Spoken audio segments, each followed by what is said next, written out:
আসলে ইফতারের টাইম।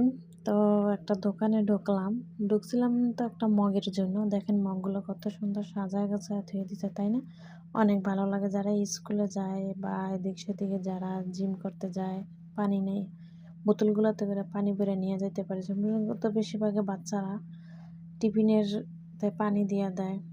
তো আমি একটা মগের জন্য কিনে দেখলাম যে আসলে দোকানটা অনেক সুন্দর, পরিষ্কার, একবারে সাজানো গুছানো, একেবারে সুন্দর। তাই ভাবলাম তাহলে একটা ভিডিও করি। এ জায়গায় বইসা যেহেতু একটা মগও কিনা হইলো, একটা ভিডিও করা হইলো। তা আসলে বাংলাদেশ তো আর কোনো কিছু না জানে, এটা যেহেতু বাহিরের কান্ট্রিতে দোকানগুলো অনেক সুন্দর।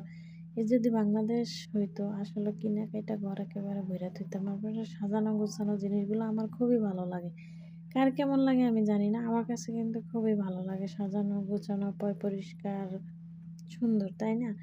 পরিষ্কার হইছে ইমানের অঙ্গ। দেখেন প্রতিটা জিনিসই কিন্তু অনেক সুন্দর। আমি এক জায়গায় যায়া কিন্তু দোকানটার ভিতরে আমি দেখি চারিদিকে কিনা আমি ঘুরতেছি। আরো সুন্দর জায়গা ছিল। আসলে কি সব জায়গায় যাওয়া যায় না, শরম করে। আসার সময় মুখের দিকে তাকাইলে না কেমন যেন একটা লজ্জাবোধ মনে হয়। তা আমি আর তাকাইলাম না। আমি না তাকায়া আমার দিকে আমি ভিডিও কইরা একটা মগ কেনার টাকা দিয়ে আমি আইসা পড়লাম। যদি আমার ভিডিও যদি আপনাদের ভালো লাগে তাহলে অবশ্যই লাইক, কমেন্ট, সাবস্ক্রাইব করতে ভুলবেন না। আজকে এই পর্যন্ত। Bye, by.